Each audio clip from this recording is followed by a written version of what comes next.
خو هر سړی د دنیا په سوچ کې دی، د دین په سوچ کې هیڅوک هم نشته.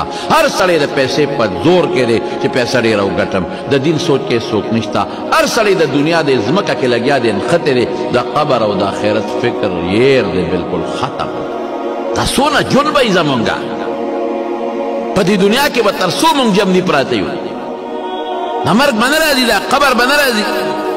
دا زمونږ کله تاسو څه سوچ وکړئ د شپې چې کله وده کېږئ، هر یو سړی د خپلې محلې په کورونو نظر واچوئ چې ستاسو پړوان د په دې محلو نه څونه خلک جنازې لاړل.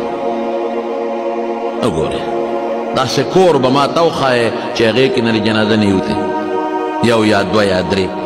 داسې دوستان به ستاسو د دوستانو پلاران به او مشران به وګورئ په دې مخ د ځمکه نن هغه کم دي، داسې مونږ هم روان یو. خو هر سړی د دنیا په سوچ کې دی، د دین په سوچ کې هیڅوک هم نشته. هر سړی د پیسې په زور کې دی چې پیسې ډېره وګټم، د دین سوچ کې هیڅوک نشته. هر سړی د دنیا د ځمکه کې لګیا دی نښتې دی، د قبر او د آخرت فکر یېر دی بالکل ختم.